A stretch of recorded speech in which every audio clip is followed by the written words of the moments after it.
Olá, gente, prazer, né? Eu me chamo Samara Souza Anacleto, eu sou analista de sucesso do cliente aqui na Rock Content. Eu também sou especialista em marketing de conteúdo para e-commerce, então a gente tem uma fila exclusiva só para clientes e-commerces aqui. Então hoje eu vou passar um pouquinho para vocês do que a gente já conhece de SEO para e-commerce, tá? É um pouquinho também do que a gente já tem de conhecimento para outras filas, mas o que a gente pode implementar também, por exemplo, em páginas dentro do e-commerce de vocês, tá certo? Então, beleza. Gente, eu vou compartilhar minha tela. A mesma coisa. Eu vou pedir para vocês darem uma conferida, ver se está tudo certinho, se vocês conseguem visualizar, tá certo?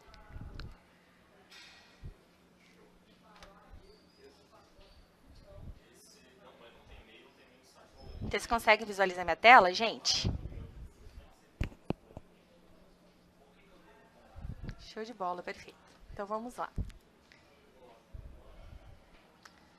Então tá, pessoal. Essa apresentação, ela tá um pouco... deixei ela assim... Tentei deixar ela o mais rica possível, tá? Para que, por exemplo, mesmo depois, quando vocês só acessarem pelos slides, vocês consigam, por exemplo, se basear bastante nesse material que tem aqui. Então, assim, gente, foi um prazer elaborar esse material e apresentar ele para vocês. E eu realmente espero que vocês consigam implementar e vocês consigam ter muitos resultados, tá? Então, a ideia realmente é falar de SEO para e-commerce, planejamento e mensuração. E quem sou eu, né? Novamente, eu me chamo Samara Souza Anacleto, né? Eu também sou conhecida como a Sani. Sou analista de sucesso do cliente e especialista em marketing de conteúdo para e-commerce. Então, aqui meus contatos, sintam-se muito à vontade para vir trocar uma ideia comigo por e-mail e também me adicionar no LinkedIn, gente. De verdade, não precisam ficar com vergonha, não. Podem vir conversar comigo, tirar dúvida, trocar uma ideia. Sintam-se à vontade de verdade, tá? E um pouco da nossa agenda hoje, eu quero um pouco falar sobre o que realmente é SEO, né? O que o Google leva muito em consideração nas páginas. Também um pouco do planejamento para a gente, o que a gente precisa planejar, quais são os passos que a gente precisa ter, né? Depois disso, como é que eu consigo mensurar esses resultados e se essas ações elas só valem mesmo para a página de blog ou não, tá? Então vamos lá.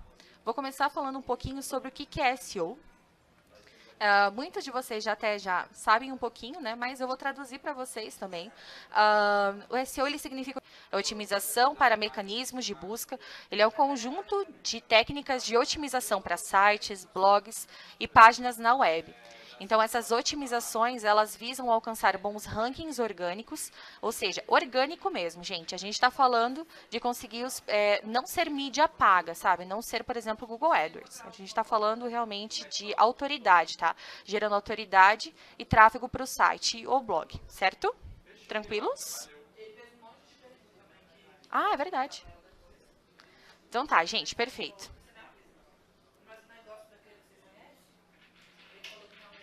Tranquilo, gente. Eu estou um pouco preocupada. Vamos lá, então. Beleza. Então, o que eu estou querendo mostrar com isso, né?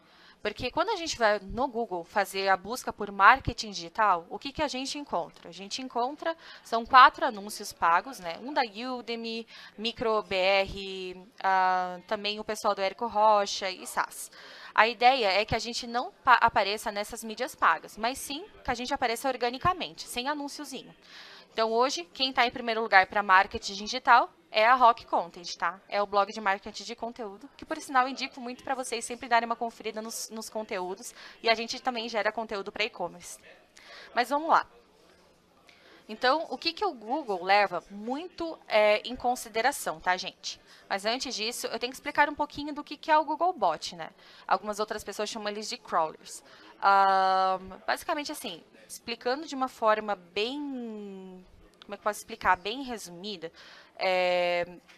O Google, ele direciona alguns robozinhos nos sites e nos blogs, enfim, todas as páginas que existem hoje na web, né? Para que ele consiga ler, né? Ele leu todo o código, inclusive, isso, o conteúdo ou não, não importa, e ele analisa e vê o quanto que aquilo é interessante para a pessoa e quais palavras-chave é interessante para aquela URL, né? Aquela página ranqueie, tá? Então, o Googlebot, basicamente, ele ajuda a gente, é interessante que a gente sempre apareça muito bem para ele, certo? Então, algumas coisas são levadas em consideração, que são boas práticas. Mas, gente, não é pouca coisa, tá? Quando eu fui criar essa apresentação, eu jurei que era muito menos do que eu imaginava. Mas eu preciso como é que eu posso explicar? Assim, eu preciso deixar isso claro para vocês, porque quando a gente vai entrar no planejamento, isso vai se tornar um pouco mais fácil. Mas como são várias coisas, acaba que eu vou precisar deixar isso, como é que eu posso explicar? Eu vou precisar deixar isso mais detalhado. Gente, de verdade, sintam-se à vontade para perguntar caso tenha algo que não ficou tão claro, tá? Mas esses são 19 itens, não são pouco. O primeiro, o que é levado em consideração? Qualidade do conteúdo, tamanho do conteúdo, título interno, o SEO title, URLs amigáveis, heading tags, LSI, tempo de permanência na página, otimização de imagens para SEO, tamanho da imagem, a linkagem interna, design responsivo, tempo de carregamento, a meta-descrição, botões de compartilhamento, link building, autoridade, localidade e social. Ou seja, gente, não é pouca coisa. Sami, tu vai explicar o que é cada um deles? Vou. Gente, vou sim, vou explicar. Eu vou tentar ser o mais resumida possível, mas explicar um pouquinho do que é cada um deles e o quanto isso é impactante, cada um deles é impactante para que a tua página seja, como é que eu posso explicar? A sua página ela seja bem reconhecida no Google, tá? Que o robozinho do Google, ele ache interessante a sua página e ele acabe ranqueando melhor, dando mais autoridade para ela, certo? Então, eu dividi de duas formas. Um é que dentro da própria página, que é o homepage, e o depois, que são os off-pages, tá? O homepage, basicamente, assim, é tudo que tu podes controlar, sabe? Vamos pensar, por exemplo, que são itens que, se você fizer com muito amor e carinho ali, tu vai conseguir cuidar de todos eles. Então, vamos lá que eu vou apresentar todos. Então, qualidade do conteúdo. É algo que, no caso, qualquer um consegue controlar a própria qualidade do conteúdo, né? Então, o algoritmo do Google, ele procura identificar conteúdos de baixa qualidade, né? Para otimizar os resultados para o público. Enquanto melhor for o seu conteúdo, né? Quanto mais ele somar para o público que está visitando a tua página, melhores as chances de você figurar nas primeiras posições do Google, tá? Depois disso, o que ele também leva em consideração no homepage? Mas isso não é uma regra, tá, gente? Entretanto, foi feito um estudo onde, normalmente, quem está nas primeiras posições possui, em média, ali, 2.500 palavras, tá? O Google ele procura conteúdos que são mais completos e que eles esclareçam as dúvidas dos leitores. Independente do tamanho do texto, a pessoa ela precisa ler o teu conteúdo, né, e ter as dúvidas resolvidas. Caso contrário, ela vai acabar saindo, né, tá? Uma taxa de rejeição que eu vou explicar lá na frente também, e ela vai abrir um outro conteúdo para que ela consiga sanar a dúvida que ela tem. Beleza. Agora, a terceira questão, né, que é a title tag. Title tag, desculpa. Ele é diferente do SEO title, eu vou explicar logo em seguida o que é. Mas ele é o título que vai chamar a atenção do leitor para a tua página. Ou seja, é o que vai aparecer mais ou menos aqui, ó, quando você visualiza na tua aba do navegador esse título. Então, é interessante sempre que a palavra-chave e basicamente tudo que for chamativo fica o mais esquerda possível, tá? Beleza. Depois disso, o SEO Title. O que é esse SEO Title? O que vai aparecer ali no Google, na SERP, né? Então, ele tem que ter, né, aproximadamente ali 55 caracteres, pode ter um pouquinho menos, um pouquinho mais. A palavra-chave é quanto mais à esquerda possível, melhor, porque a gente já vai deixar mais claro para o Google qual que é a palavra-chave que a gente está querendo ranquear, qual o tema exato que a gente está querendo discutir naquele conteúdo, né? E também o legal nesse caso, porque ele vai diferenciar, a gente consegue aqui no SEO Title e também aqui no Title Tag, que esses nomes, eles fiquem diferentes do título que está dentro do teu conteúdo, tá bom? Então, beleza. Só para usar como exemplo aqui, gente, eu coloquei do marketing digital, né, o que é e tudo sobre como fazer marketing online, certo? Então, vamos lá. Então, depois disso, falar um pouquinho sobre URLs amigáveis, né? Então, o Google também acha bem interessante, né? Tornar a URL mais clean, ela se torna mais confiável também. Tanto, por exemplo, quando a gente olha aquela URL gigante, a gente fica até com um pouquinho de dúvida. Então, o mais interessante possível é que ela tenha somente a palavra-chave, né? Até para que a gente também deixe muito claro para o Google com a palavra-chave que a gente quer ranquear, qual tema que nós queremos conversar, tá? Mas beleza. Tem que conter, né, se possível, somente a palavra-chave e possuir no máximo ali um subdomínio. Então, gente, tipo, blog.sex28.com.br/blog, algo assim, entende? O interessante é ter somente um subdomínio. Mas beleza. Então tá, o interessante também, muitas vezes, para quem tem blog já, vai saber que o WordPress, ele tem algumas opções que, por exemplo, ou a URL vem com a categoria, ou ela vem com a data, e o interessante é que ela venha somente com o nome do post e que você já consiga fazer a troca somente para que seja a palavra-chave, tá? Então, deixei aqui no slide também, para quem quiser dar uma estudada com calma no feriadão, já consegue visualizar o que o pessoal da Sex 28 fez. Ficou muito bacana. Mas vamos lá. O que são essas heading tags agora? Heading tags são os títulos e subtítulos que tem dentro dos posts, tá? Então, eu trouxe aqui um exemplo do pessoal da iHelp You, que é um post que eles fizeram, que o título principal é Central de Controle do iPhone. Dicas para personalizar. Então, esse aqui é o título principal deles, que é o H1. Se a gente analisar o código lá, por exemplo, fizerem inspecionar o código, a gente vai conseguir verificar. A gente vai conseguir verificar que no próprio código já está bem claro ali que o H1 são essas palavras exatamente. Então, o robozinho do Google já vai entender que esse aqui é o título principal. Beleza, mas o que seria H2 e H3? O H2, o interessante é que nesse H2 ele tem, tem também a palavra-chave. A palavra-chave é central de controle do iPhone. Ela está aqui, central de controle do iPhone no H2, né, no subtítulo, né, o primeiro subtítulo. E depois, dentro desse subtítulo ainda tem outro, que é, por exemplo, falando aqui sobre o modo avião. Então, gente, o que a gente pode tirar de algo interessante é que dentro dos posts a gente tenha algo um dentro do outro, né? Eu até coloquei aqui que é a importância da hierarquia mesmo, né? E a gente mostra para o Google as informações mais importantes do teu texto, facilita a interpretação para os robozinhos do Google, né? Os buscadores, eles definirão os principais temas abordados no post. E ele entende também correlações, que é importante, porque o Google ele é semântico, né? Para o leitor, ele otimiza a leitura dos textos, então, ou seja, fica muito mais fácil eu, por exemplo, procurar dentro de um conteúdo, que muitas vezes ele tem 2.500 palavras, textos parecidos, sabe? Textos parecidos, desculpa, mas algum tema em específico que eu queira entender, que eu queira estudar. Depois disso, também tem os H4, desculpa, para frente, eles são só estéticos. O que o Google leva em consideração é o H1, que é aquele título principal, o H2 e o H3. Beleza. Então, agora eu vou falar sobre o LSI, que é o Latex Semantic Index, que ele é basicamente o uso da palavra-chave. Gente, hoje, o Google ele não leva mais em consideração a gente ficar repetindo diversas vezes a mesma palavra-chave, tá? Então, por exemplo, eu quero em todo momento utilizar a palavra-chave central de controle do iPhone.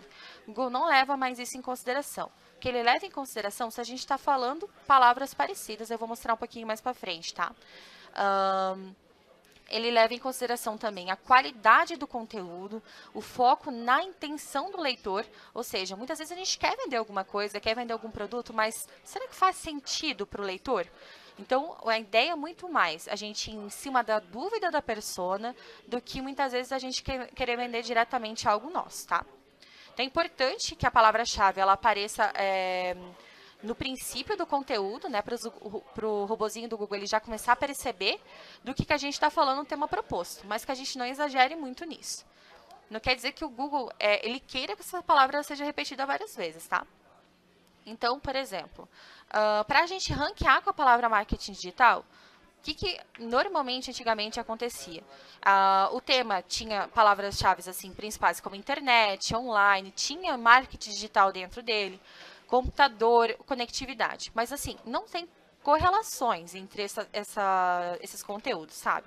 Agora, quando a gente olha, por exemplo, como é que o Google analisa hoje, ele analisa a semântica, ele analisa realmente assim se tem relação com outras palavras. Então, vou pensar o seguinte: marketing digital tem a ver com SEO? Sim, tem a ver com SEO. Tem a ver com marketing de conteúdo? Também tem a ver com marketing de conteúdo. Aumentar o tráfego, gerar leads. Ou seja, isso sim, gente, que acaba tornando acaba se tornando mais semântico. Os temas, eles têm relações, sabe? E também outra coisa, que eu tinha contado antes, de não utilizar a mesma palavra-chave várias vezes. A gente pode utilizar realmente variações naturais. Então, tem o SEO, depois disso eu começo a falar sobre melhorias para os buscadores, Search Engine Optimization, que é a parte, o SEO, né? Só que em inglês. Depois disso, otimização para buscadores, que já é traduzido, mais fácil de falar, inclusive, né? Otimização para o Google. Então, ou seja, variações naturais da própria palavra SEO, tá? Então, vamos lá. Depois disso, principais fatores de ranqueamento, né? O tempo de permanência é um dos principais fatores de ranqueamento do Google mesmo, gente. E caso o leitor ele entre imediatamente na tua página, que eu expliquei antes, né? E depois ele saia da página, o Google entende que o teu texto ele não agrada o público. Então, se isso acontece com recorrência, ele vai começar a entender que esse conteúdo ele não está ajudando, ele não tem qualidade, e ele vai dar espaço para outro conteúdo que ele acredita que seja mais eficiente. Então, como é que a gente consegue ampliar esse tempo de permanência na página? O conteúdo tem que ter qualidade, tem que ter uma boa introdução, ou seja, é legal fazer com que a pessoa ela analise teu conteúdo, que ela se apaixone, se ela goste bastante dele. Depois disso, o que é legal também é utilizar dentro do conteúdo, assim, para não deixar que a pessoa saia, né? Algumas frases de conexões. Isso aqui não é tudo e tem mais. Quero saber mais. Que você pode conseguir. Então, assim, legal é sempre tentar puxar a pessoa de volta, né? O legal também é ter títulos que apresentem benefícios claros. Então, que a gente faça uma promessa, que a gente cumpra ela dentro do conteúdo. Depois disso, 9. Ainda estou no page, tá, gente? O Google não consegue ler o texto das imagens. Então, assim, o espaço, quando o robozinho do Google vai analisar o teu conteúdo, a tua página, e ele olha uma imagem, ele não consegue enxergar a imagem, nem se existe um conteúdo dentro dela. Então, para o robozinho do Google, o que vai aparecer? Um espaço em branco, só isso. Então, o ideal é que a gente consiga avisar o Google que existe sim algum conteúdo ou o que aquela imagem está querendo dizer dentro daquele contexto. O alt teste, então, que é o texto alternativo que a gente precisa fazer, precisa dar algumas informações lá. Por que o alt teste ele é tão interessante, o texto alternativo ele é tão importante? Não só para, por exemplo, quando as descrições, a imagem ela está quebrada, ela não apareceu e aparece o alt teste, descrição da imagem, por exemplo, para que você consiga aparecer na busca, né? Ou seja, dentro do Google existe a parte web, né, que aparece o resultado todos e aparece também ali a abinha imagens. A gente pode tentar ranquear também, não só para a principal, mas também para a aba imagens com aquela imagem específica. Dependendo do que você colocar dentro do texto alternativo, você consegue ranquear com determinada palavra-chave e tudo mais.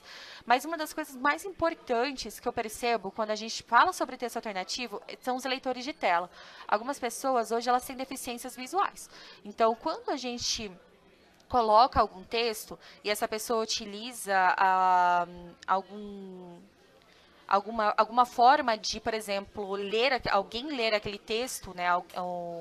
Por exemplo, um computador que consiga analisar, ler o texto da tela, no caso, né? Da imagem para a pessoa, ela consegue enxergar, sabe? Da forma dela. Então, gente, é importante, é interessante que a gente consiga pensar também em acessibilidade, certo? Depois disso, tamanho da imagem. Tamanho da imagem importa e muito. Ou seja, gente, imagens muito pesadas comprometem o carregamento. E o Google está pensando justamente nisso. Pessoas, por exemplo, assim, com mais de 5 segundos de tempo para abrir, por exemplo, alguma página, sabe?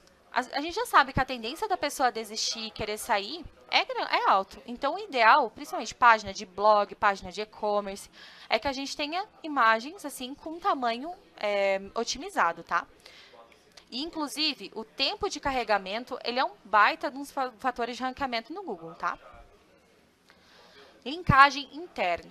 Então, o que é interessante a gente pensar quando a gente está linkando, por exemplo, uma página com outra? É basicamente analisar a experiência do teu usuário, né? Então, quantos mais links internos a gente tem, mais o Google vai entender a relevância que dá para determinada página. E assim, a experiência do usuário beleza, terminei de ler esse conteúdo, achei bacana, quero ler algo parecido, sabe? Ou quero ler algo que tenha, por exemplo, que ele tenha ligação, entende? Que eu continue estudando. Então, você já pode passar algum outro conteúdo que você também já tenha produzido e seja citado, sabe? Então, já encaminhei, ela terminou de ler meu conteúdo, já encaminhei ela para outro. Design responsivo, né? Que é interessante também que, por exemplo, a gente não priorize somente o computador, mas, sabe, o celular também. Hoje as pessoas estão utilizando muito. Quem tem e-commerce sabe como é que funciona isso. Então, o Google está priorizando muito quem tem mobile friendly mesmo, né?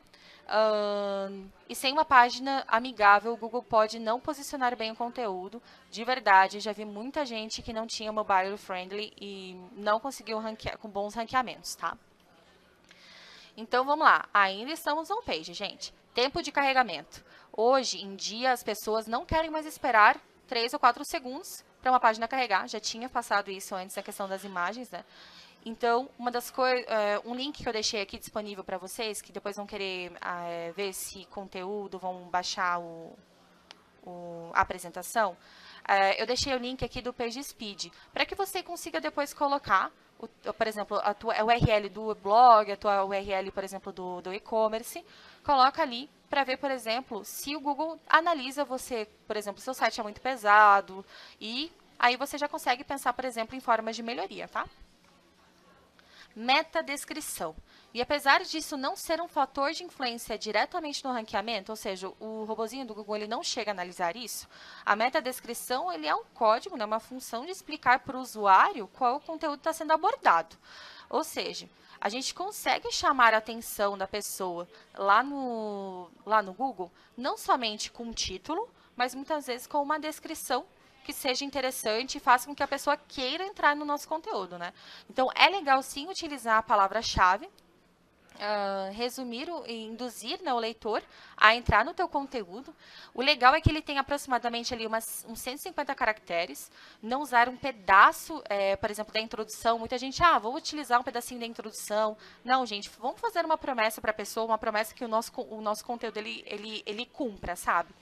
E também não enganar o leitor, isso é importante. Ou seja, a gente fala que a gente é um guia super completo, mas muitas vezes não está completo não, sabe? A gente falou somente uma parte e não todo. Então é interessante que a gente faça uma promessa que a gente cumpra ela, tá? Botões de compartilhamento é a mesma coisa. Eles não são fatores de ranqueamento, mas é uma otimização. E o foco sempre é no usuário, sempre é a otimização mesmo, para o usuário. Então, é bom a gente dar uma oportunidade para que ele consiga dividir o conteúdo, né, que ajudou ele, para ajudar outras pessoas também. A gente dá a oportunidade de uma forma bem fácil, tá? Ok, gente. Acabou o on-page, agora vamos para o off-page. O que seria isso? Basicamente, são algumas coisas assim que não podem, mas elas não estão muito no controle, por exemplo, de quem que é o dono da página, dono do blog, do e-commerce, enfim. Mas vamos lá. Um dos principais hoje para gerar autoridade, além do conteúdo, é o link building. Então, assim, é garantir a autoridade realmente da página e também do domínio, né? Torna uma grande referência para o Google, te torna uma grande referência para o Google, né? Quanto maior a relevância do link que te apontou, mais respeito você receberá por parte do buscador. O Google vai entender, o robozinho do Google vai entender muito bem quando você está recebendo um link de alguém que tem uma boa relevância. Mas não subestime, por exemplo, receber links de blogs novos, de e-commerces novos, entende? De domínios que são novinhos ainda. É importante também receber links de sites que têm autoridade, né, no que estejam falando. Então, muitas vezes, o domínio não tem tanta autoridade, algo assim, mas aquele conteúdo específico tem e você está recebendo um link dele. Então, isso ajuda bastante. E eu também deixei um artigo falando somente sobre link building, que como ele é um dos principais fatores para ranqueamento, acho bem legal dar uma conferida. Acho que só isso já seria um motivo para um webinar, sabe? Mas vamos lá. Depois disso, a autoridade em si, um dos fatores é link building. Onde que a gente consegue fazer análise disso ali é pelo SEMrush, né, que a gente consegue dar uma conferida nessa autoridade. Os domínios mais antigos, gente, eles possuem uma autoridade maior que que os domínios mais recentes, é comum isso. O Google gosta, por exemplo, de conteúdos que já são, URLs e domínios que já são mais antigos. A quantidade e principalmente a qualidade dos conteúdos que um domínio posta também influencia. Acredito que hoje assim, seja muito mais a qualidade, por exemplo, dos conteúdos e quanto que a gente também consegue realizar extensões deles, tá? Isso de verdade influencia muito na autoridade. Agora, algumas questões também são interessantes, né? Localidade é uma delas. Então, por exemplo, isso não afeta, por exemplo, diretamente. Vocês devem perceber que eu tenho sotaque. Eu sou de Joinville, em Santa Catarina.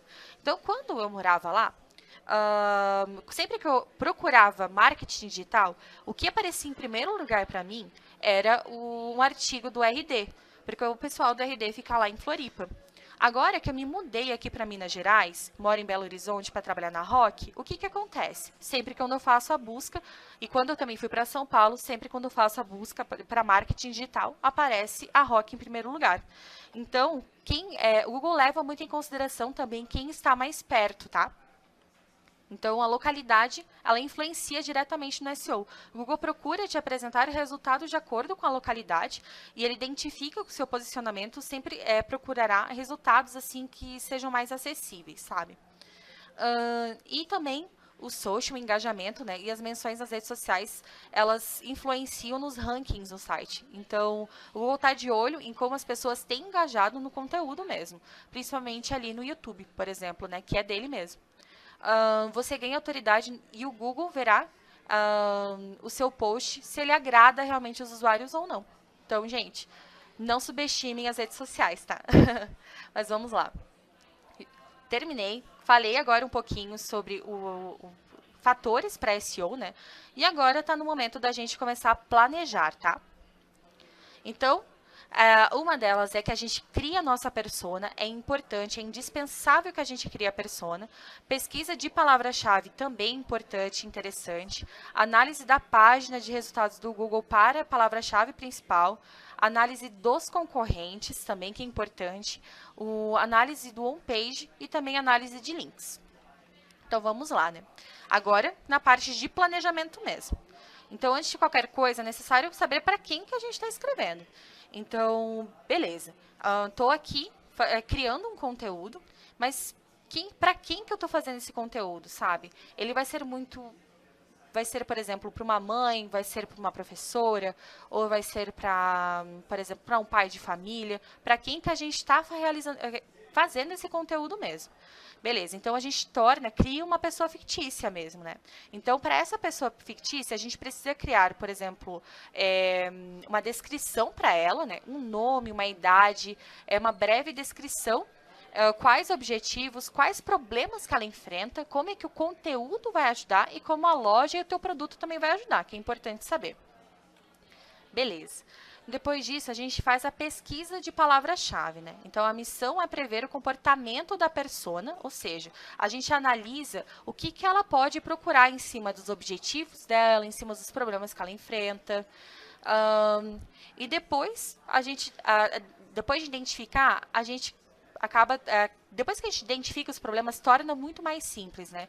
Quando a gente identifica a dúvida ou o problema da persona, a gente começa agora a procurar algumas palavras-chave que podem fazer com que ela vá lá no Google, ela busque, tá? Então, saber a diferença entre headtail e longtail é importante, né? Por exemplo, marketing de conteúdo é uma headtail, ela realmente é uma palavra pequena, mas muitas vezes a gente por exemplo, assim, ó, como configurar meu Skype, entende? Ele já é um pouco mais long tail, entende? Então, é importante saber exatamente com qual palavra-chave que a gente quer ranquear. Se ela é uma head tail, um long tail, enfim. Ferramentas para ajudar a estudar as palavras-chave, gente. Tem hoje o Keyword Planner, que é do próprio Google mesmo, né? Tem o SEMrush, que por sinal é meu favorito hoje. Tem o Keyword Tool também, que ele é interessante. E tem o Uber Suggest, que é do Neil Patel, inclusive, tá? Mas vamos lá. Então, vou trazer aqui, sim, o meu favorito, que é o SEMrush. Então, gente, o que eu pesquisei aqui foi presente de Natal para o namorado. Então, é uma long tail, tá? Então, vamos começar a pesquisar, ver a busca. O SEMrush, ele consegue me apresentar o seguinte: o volume de busca está em 320, tá? Ou seja, 320 por mês. Claro que é sazonal, ou seja, a gente já sabe que o volume de busca tende a aumentar mais no final do ano por conta de ser Natal. Então, o volume de resultado, a gente já tem uma noção aqui que tem 8.000, por exemplo, né? E a gente começa a analisar um pouquinho também, por exemplo, quanto que a pesquisa paga para essa palavra-chave. Ela teria, por exemplo, 1,22 por clique. E também a concorrência ali, que ela está em 0,40, ela varia de 0 a 1. Então, a gente já sabe que é uma palavra-chave, assim, que ela não chega a ser extremamente concorrente, tá? Mas beleza. Outra coisa, que quando eu analiso o SEMrush, ele me passa, que eu levo bastante em consideração. São palavras-chave correspondentes à frase que eu coloquei lá. Então, a frase que eu coloquei foi presente de Natal para o namorado. Muitas vezes, esse presente de Natal para o namorado, ele não é uma palavra-chave com um volume de busca tão interessante. Mas quando eu coloco, por exemplo, presente de Natal para namorado e não para o namorado, a gente já consegue ver que tem um volume de busca muito maior, que é 8,1 mil por mês. E claro que ele também tem um volume, né, que ele tem uma competitividade maior. Depois disso, presente para o namorado de Natal, ele já tem um volume de busca de 880 no volume, e assim vai, tá? Também aqui, ele dá palavras-chave que elas não são correspondentes, elas são relacionadas, né? Então, ali tem o presente de Natal para o namorado, presente de Natal namorado, presente para namorado Natal, enfim. Ele dá algumas que elas não são correspondentes da frase, que elas são um pouquinho diferentes, mas pode haver uma variação interessante também para ser encontrada.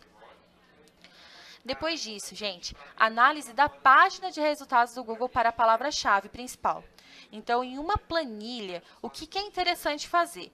É legal a gente analisar, colocar essa palavra-chave, por exemplo, presente de Natal para o namorado lá no Google mesmo. Vamos lá, coloca no Google essa palavra-chave e analisa os 10 primeiros colocados. Você vai abrir uma planilha, pode ser aquela planilha do Google mesmo, não tem problema. Você vai colocar o link, qual é a autoridade, que dá para utilizar, inclusive, o plugin da Moz para ver isso. Autoridade da página também. Trust Flow, Citation Flow e também domínios diferentes linkando, tá? Até o Trust Flow e o Citation Flow, gente, não é tão interessante, né? Por isso que eu nem vou parar muito para explicar ele, mas a ideia é que a gente pelo menos analise a autoridade da página, a autoridade do domínio e também se tem alguns domínios diferentes que estão linkando, tá? Que isso é uma das principais ideias aqui. Então, eu analisei, eu joguei ele no Google e vi, por exemplo, página de resultados para o Google, né? Presente de Natal para o namorado. Então, apareceu em primeiro lugar esse post, 40 sugestões de presente de Natal para o namorado. E a gente começa a fazer realmente uma análise, gente. Quanto mais tempo analisando os concorrentes, mais seguro a gente vai ficar na estratégia. Então, o que é legal? Avaliar os erros que eles têm no homepage. Por isso que eu apresentei para vocês todas as análises de SEO, né? Para ser levado em consideração. O conteúdo deles, né? Por exemplo, se tem a quantidade de palavras, se eles realmente estão usando H1, H2, H3 certinho, por exemplo. As redes sociais deles também, que é importante, e alguns links para onde que eles estão enviando dentro daquele post, tá? Depois disso, gente, análise on-page. Então, agora analisando para a nossa própria página, que é a URL canônica. Isso está muito mais ligado, por exemplo, quando a gente tem produtos similares dentro do nosso e-commerce, né?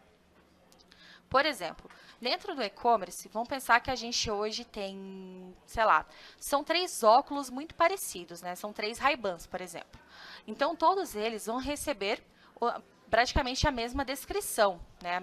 A página vai ter o mesmo conteúdo. Ok. Depois disso, a gente começa a pensar um pouquinho, o Google vai entender que a gente está repetindo o conteúdo.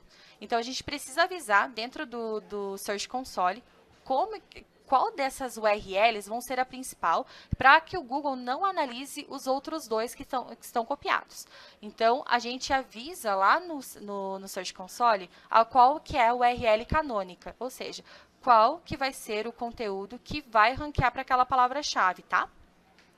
Depois disso, o sitemap, é importante que a gente avise no Search Console ali qual que é o mapa do site, tanto do e-commerce quanto do blog, para que quando o Google vai enviar um robozinho no site, ele já conheça o mapa inteirinho dele e acaba tornando o processo mais fácil e facilita a indexação dos conteúdos, tá? E também, gente, algumas coisas que é interessante analisar, o Search Console, ele avisa, por exemplo, se dentro do e-commerce ou dentro do blog, a gente está enviando para alguma URL que não exista mais, ou que dentro do nosso site, nosso blog, já não exista mais alguma página, para que a gente evite erros 404, porque isso atrapalha, isso dificulta a indexação, tá bom? Mas beleza. Depois disso, gente, fazer uma análise dos links, de links é interessante, né? Então, números de links que a página terá, número de domínios que a gente está linkando também é interessante, né? O texto âncora dos links, né, que você tem, o domínio, né, o domínio, a autoridade, né, e também a autoridade da página, tá, gente? Então, assim, isso tudo para a gente sempre levar em consideração. O Search Console mostra isso também, tá? Mas beleza, já fiz tudo isso daqui, já fiz toda a parte de planejamento em si. Então, agora, a gente vai começar a pensar em mensurar isso. Então, como é que a gente consegue, gente? Mensuração, o que a gente vai precisar? Eu levei 2 coisas em consideração aqui. Se houve crescimento nos acessos orgânicos, que hoje a gente está falando de SEO mesmo, né? E também se houve crescimento no número e nos posicionamentos das palavras-chave, tá? Mas beleza. Então, vamos pensar um pouquinho agora, dentro do Analytics, como é que a gente consegue visualizar isso. Então, a mensuração de acessos orgânicos, né? Então, a visão geral, basicamente, seria essa, né? A gente começa a fazer uma visualização ali, no geral, por exemplo, do quanto que a gente já tá crescendo, só que a gente quer orgânico, né? Então, a gente vai lá nos canais, ali no Analytics, e começa a visualizar. Beleza, organicamente, eu tive esse trimestre, por exemplo, 357 mil sessões. Ok, então quer dizer que eu já consigo o resultado a partir daí. Mas eu quero saber mais, eu quero hoje entender um pouquinho em relação ao trimestre anterior, se eu já tive crescimento, certo? Então, eu consigo, por exemplo, fazer um comparativo com o trimestre anterior dentro do Analytics e ver, por exemplo, se eu tive crescimento no orgânico. Ou seja, todo esse meu trabalho que eu passei ali no planejamento, em estudando SEO, está me dando resultado. O Google está começando a me notar. Depois disso, gente, o que é interessante também é a gente saber para quais páginas a gente está enviando as pessoas, sabe? Então, quais páginas, por exemplo, a gente está tendo mais número de acessos. Então, por exemplo, a gente consegue analisar dentro de qual é o URL dentro dos posts, né, quando a gente vem aqui em páginas de destino, e a gente já consegue perceber, por exemplo, o número de acessos, tá? O que é interessante, dentro do Analytics, fazer o filtro também do orgânico. Então, a gente já consegue analisar, por exemplo, os posts com acesso orgânico. Quando a gente vem em página de destino, a gente já consegue visualizar essa lista. Tranquilo? Mas beleza. Então, vamos agora falar em mensuração no SEMrush também, que ele é muito bom para isso. Nem preciso falar o quanto meu olho brilha em relação ao SEMrush, gosto muito mesmo. O que acontece? Quando eu fiz aqui a análise do marketing de conteúdo, que é o nosso blog, né? Então, hoje ele está ali com 121 mil palavras-chave. Então, a gente, por exemplo, consegue ver o crescimento dele no total. Isso aqui sempre vai ser organicamente, tá, gente? E tem uma das abinhas aqui dentro do SEMrush que ele fala sobre a mudança de posições, tá? Então, a gente consegue fazer um filtro ali para que a gente consiga visualizar, por exemplo, palavras-chave novas que a gente já começou a ranquear. Então, por exemplo, aqui, ó, melhor da Black Friday, por exemplo. A gente não ranqueava antigamente para essa palavra-chave e que agora a gente já está em 6º lugar. Entende? É uma palavra-chave nova. Mas é interessante também analisar as palavras-chave que a gente tem perdido. Então, quando eu vou em perdidas, eu consigo perceber, por exemplo, que a gente estava aplicativo baixar imagens, por exemplo, que a gente estava na 2ª página do Google e que a gente simplesmente perdeu ela, sabe? Então, o SEMrush, ele traz essa análise para a gente entender o que a gente está crescendo e o que a gente está decrescendo, tá? Beleza. Então, essas ações, já dei spoiler para vocês lá atrás, elas valem somente por uma página de blog? Não, gente. Ela jamais. Ela também entrega muito pra gente em relação à descrição de categoria. O pessoal da G Suplementos manda muito bem nisso, por isso que trouxe aqui essa página como exemplo. Eles têm descrições de categorias, de produtos bem completos, são bem focados em SEO dentro do próprio e-commerce deles. Ou seja, cada vez que eles têm, por exemplo, um conteúdo novo, que eles têm links enviando para essas páginas, eles ganham cada vez mais autoridade. Descrição que eu trouxe aqui foi de categoria, mas uma descrição de produto que muitas vezes a gente acaba deixando passar, essa daqui, da própria Kindle. Gente, de verdade, a descrição da Kindle, por exemplo, do Kindle Paperwhite, para mim é uma das melhores que a gente tem hoje no mercado, tá? Ele mostra certinho, tem o H1, tem os H2, a gente vai analisando um pouco mais para baixo, tem H3, tudo muito bem explicado, minuciosamente sobre esse produto. Eu acredito que quem comprou qualquer Kindle, qualquer um deles, tenha lido com muito carinho todo o conteúdo, sabe? Então, a ideia é essa, é que a gente consiga ler o conteúdo da descrição do produto, da descrição de categoria, descrição do produto, e que a gente saia, não, realmente eu quero comprar ele, sabe? Mas, gente, por enquanto seria isso, né? Para quem não pegou desde o início, eu sou a Samara Suzana Cleto, sou analista de sucesso do cliente e especialista em marketing de conteúdo para e-commerce. E agora eu fico aberta à pergunta, gente.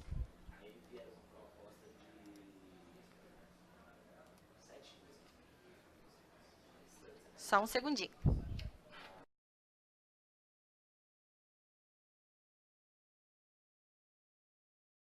Tá, eu sou a Adriana e tenho e-commerce de cama, mesa e banho, né?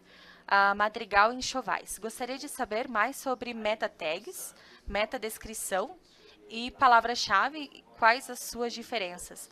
O que posso fazer para alavancar mais o tráfego orgânico no site, fora o SEO? Gente, Adriana, né? Adriana, é o seguinte, o que a gente está focando realmente é SEO, tá?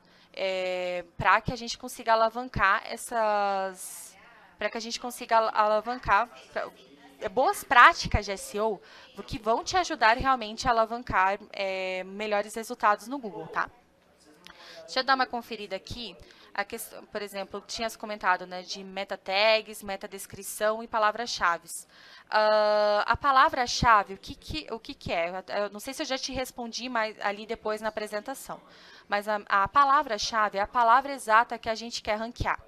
Eu gosto de colocar como exemplo que, por exemplo, eu trouxe muito de conteúdo, mas dentro de cada categoria, por exemplo, do e-commerce, a gente tem a nossa palavra-chave lá. Por exemplo, se você vende enxoval, vou usar um exemplo assim, enxoval para cama de casal. Você tem uma categoria dentro do teu e-commerce que é enxoval para cama de casal. Essa é a palavra-chave que você está tentando ranquear dentro daquela URL, sabe? Dentro daquela categoria em específico. Então, o que acontece? Deixa eu ver o que tu tinhas até passado ali. Palavra-chave, a meta-descrição, né? O que é interessante na realidade é que para que você consiga aparecer no Google bem, trabalhar ali com o SEO title, que é importante, e também com a meta-descrição dentro ali no bonitinho, como é que você vai aparecer no Google, né? Que ele explique bem o que a pessoa ela vai encontrar quando ela entrar naquela URL. Claro que a gente já está falando muito mais, por exemplo, de fundo de funil, a gente está falando muito mais sobre produto. Mas o que, que você promete para a pessoa que quando ela vai entrar ali, tu vai conseguir cumprir, entende? Por exemplo, de informações que você vai passar, não só sobre o teu produto em específico, mas assim, o que você vai entregar com ele, sabe? Muitas vezes as pessoas, elas querem muito além só da imagem. O e-commerce, a tendência é sempre de mostrar muita imagem do produto, mas escrever pouco. Então, a ideia é que dentro da URL, você consiga, dentro da página, você consiga explicar para a pessoa que ela está interessada, que ela entrou ali, por que ela tem que comprar o produto de você, sabe? Porque ela tem que comprar aqueles produtos daquela categoria de você e não do concorrente. Não sei se expliquei ou não, se faz sentido ou não. Pode mandar aí, tá? Se você ficou com dúvida ainda. Deixa eu ver aqui.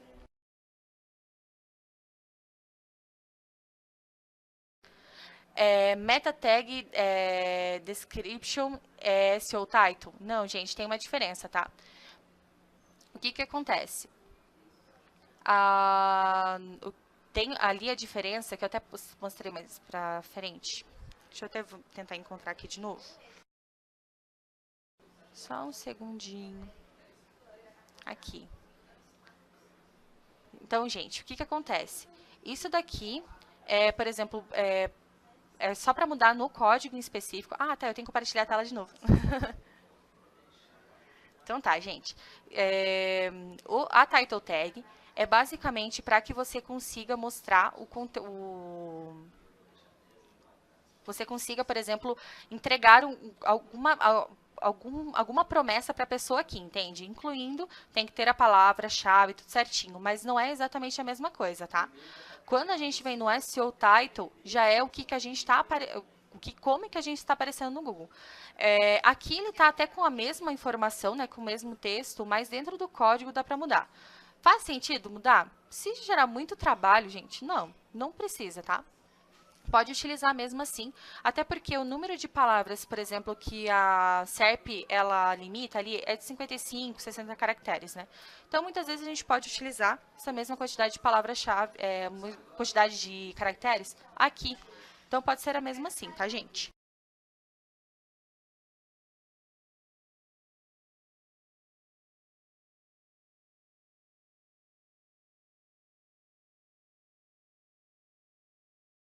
Só um segundinho.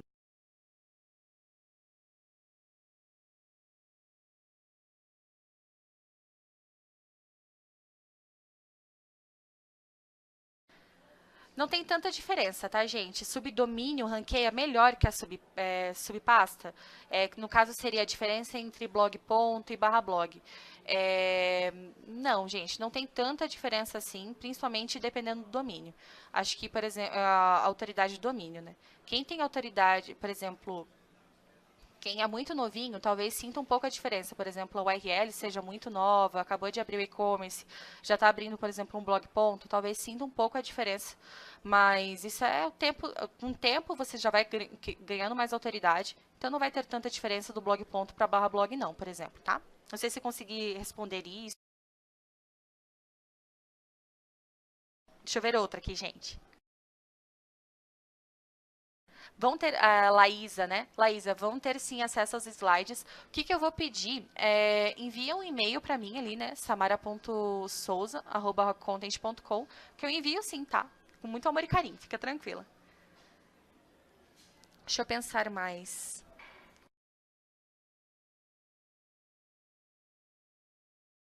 Ah, é verdade, vou jogar no chat, gente, fica tranquilo, já jogo ali. Se um subtítulo for tão importante quanto um título e eu colocar H1, isso piora a minha indexação? Se um subtítulo for tão importante quanto um título e eu colocar... Gente, em H1 é só uma vez, tá? Não dupliquem H1, isso pode dar um problema. O Google não vai saber, o robozinho do Google não vai saber para que ele vai te indexar, para qual palavra-chave você quer ranquear. Então é importante que cada página a gente só tenha realmente um link só, tá? Não link só, desculpa, que seja somente um H1. Não utilizem mais de um. Não sei se respondi também. Só um segundinho. Ah, a gente já passou aqui também, gente, a URL da apresentação para vocês conferirem, tá? Deixa eu ver mais aqui. Qual a porcentagem e importância de backlinks? A importância de backlinks em porcentagem. Gente, isso depende muito do segmento, assim, mas depende muito do segmento mesmo, de quanto que você tem de concorrente. Por exemplo, se a gente analisar o pessoal da G Suplementos. A G Suplementos, se bobear, hoje ela tem muito mais backlinks que que o próprio marketing de conteúdo tem. Mas a G Suplementos hoje, eles vendem whey protein. E o whey protein é realmente assim, a competitividade para essa palavra, por exemplo, ela é muito alta. Então eles têm que se tornar autoridade para isso mesmo. Então, no caso deles, eles precisam assim, de muitos backlinks mesmo. Agora, vamos pensar em questão do marketing de conteúdo, a gente já está num nicho muito mais específico, sabe? Marketing digital, desculpa. Então, o número de backlinks pode ser muito menor, tá? É de verdade, assim, não tem um número exato, nem um número, enfim, nem um número exato e nem um percentual exato. Isso varia realmente de acordo com cada segmento, tá? Mas é importante que a gente trabalhe, que a gente tenha com palavras-chave específicas, estratégicas, que a gente entre em primeira posição. Aí, depois disso, dentro do teu segmento, aí tu consegue já perceber com o que tu precisa ranquear ou não, tá? Deixa eu dar uma conferida em outra pergunta aqui. Deixa eu ver. Cantão do Garimpo. Parabéns pelo assunto, pois é muito complexo e se conseguir fazer palavras-chave com relevância tem ótimos resultados. Então tá, Cantão do Garimpo, muito obrigada. Deixa eu dar uma conferida ali. Como conseguir link building? Gente, então assim, depende muito também do segmento, né? Eu sei que é meio chato falar isso, mas depende bastante. Por exemplo, tem alguns segmentos que é muito fácil a gente, por exemplo, fazer alguma troca, né? A gente aqui na Rock, pelo menos entre nossos clientes, a gente sempre tenta fazer o máximo possível. Mas como pedir, por exemplo, para outra pessoa linkar para a gente? É o mesmo motivo de por que você linkaria para outra pessoa, sabe? Desde que não seja um concorrente, algo assim, como é que você consegue fazer essa troca, vocês se ajudarem? O importante, gente, é a gente conseguir vender para o outro, para o amiguinho, ó, cara, isso aqui vai te ajudar, por exemplo, em SEO, eu percebi que você precisa melhorar também o teu ranqueamento. Então, gente, vamos fazer uma troca? O que vocês acham? Eu vou, por exemplo, linkar de um post para o site de vocês. Vocês, por exemplo, também pegam um post de vocês e linka para o meu site. Então, assim, o negócio é vender ideia de verdade, gente. Mostrar para a pessoa que ela também tem uma oportunidade ali, que ela também, por exemplo, precisa ranquear com determinado produto, que ela quer a primeira posição e que vocês podem se ajudar. Isso pode ser também de uma página, por exemplo, do e-commerce de vocês para o outro e-commerce, mas o ideal nesse caso é que aconteça com conteúdo mesmo, sabe? Que seja algum blog que ranqueie para algum produto, conteúdo do amigo, e que no blog dele ranqueia para um produto ou algum conteúdo teu, tá? Deixa eu ver mais uma pergunta, gente.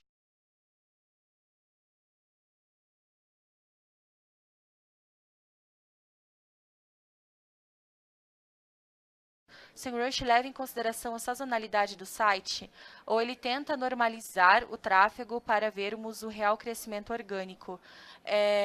Gente, de verdade, ele não mostra, por exemplo, essa questão de sazonalidade, sabe? Isso que a gente tem que ficar ligado.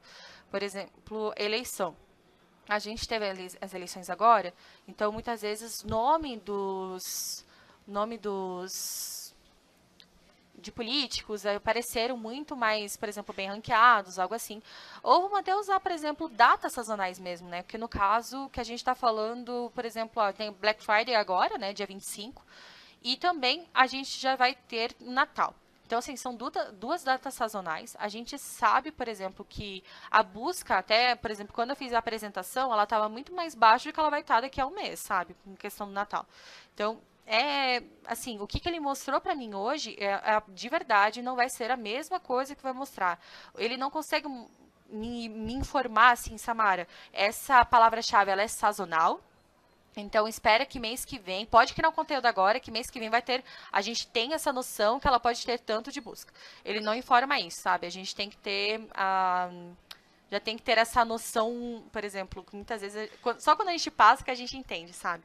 Mas vamos lá, deixa eu ver outra pergunta aqui. Você acha mais interessante na metadescrição colocar já a resposta de forma minimizada no title ou perguntas, frases motivadoras no conteúdo? Pois às vezes sinto que colocar logo a resposta, a pessoa não entra no link. Gente, isso é, sei lá, sim e não. Muitas vezes a gente responde a pessoa ali, mas ela acaba se interessando justamente, não quero conferir mais um pouco. A gente tinha uma pessoa que trabalhou com a gente, que eu gostava muito, que era o Daniel Horta. E o Dani, uma das coisas que ele me ensinou foi justamente que a gente colocasse os subtítulos dentro da metadescrição. Ou seja, vamos pensar, por exemplo, que a gente está com um post que a gente está falando sobre tipos de bolsas, tá? Então, dentro da metadescrição lá no Google, o que a gente pode colocar? Quais são as bolsas que a gente vai comentar e que a gente vai falar dentro do conteúdo, sabe?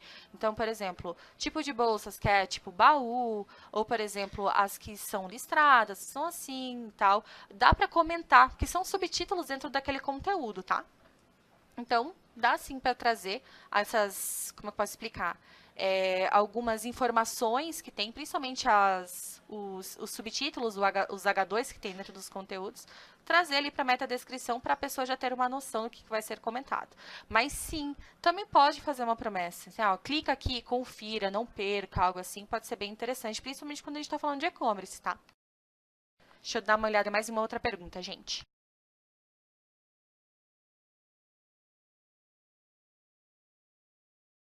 Boa tarde, como vai? Meu nome é Douglas, sou gerente de marketing aqui na Dress to Cook. Trabalhamos no ramo de aventais, e domans. Gostaria de saber mais sobre as taxas de rejeição, como ela impacta o Google.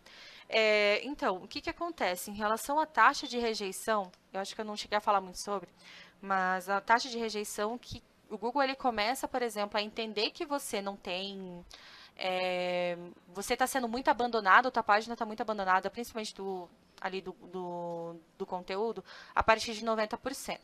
Claro que a gente tem uma média, né? O Google dá uma média, por exemplo, no geral, mas é interessante que a gente analise dentro das páginas em específico, sabe? Por exemplo, qual é a página que a gente está com uma taxa de rejeição muito alta, para a gente começar a trabalhar em conteúdos em específico. O que é interessante é, pelo menos, estar abaixo de 90%, tá? O que eu acho ideal, assim, que eu sempre peço para meus clientes para sempre estar parecido, e se não tiver ali nesse número, a gente tem que fazer por exemplo, um plano de ação, algo assim, é quando, por exemplo, o ideal para mim é 60%. Se ela está em cima de 60%, eu já fico de olho. Chegou a 90%, é plano de ação, não pode ficar acima de 90%, porque o Google vai começar a te penalizar. Isso é claro, né? A gente tem que analisar a média geral, por exemplo, só do blog, ou só do site, algo assim, né? Sempre que o e-commerce sempre vai ser mais baixo, tá, gente? As pessoas vão encontrando a gente no conteúdo, a tendência dela sair é assim mesmo, é alta. Mas o legal é que ela gire sempre em torno de 60%, 70%, tá? Mas, claro, pode acontecer de alguns conteúdos chegarem a 90%. O legal é olhar aquele conteúdo e criar um plano de ação em cima. Muitas vezes, por exemplo, que aquele conteúdo está com uma informação que ela já está mais antiga, algo do gênero.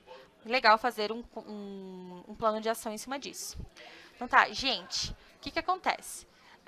Eu vou encerrar por aqui agora, né, que já deu uma horinha da apresentação. De verdade, eu agradeço a todos vocês. Sinto muito, assim, se eu travei em algum momento. É a primeira vez que eu faço um webinar. Mas, gente, muito obrigada, realmente, de coração. Eu vou dar uma analisada depois com carinho também em cada pergunta. Sintam-se muito à vontade, novamente, para mandar e-mail para mim. Analisar todo o conteúdo que eu deixei disponível na apresentação. E contem com a gente realmente com o que precisar, tá bom? Então tá, gente. Um abração. Muito obrigada. Tchau, tchau.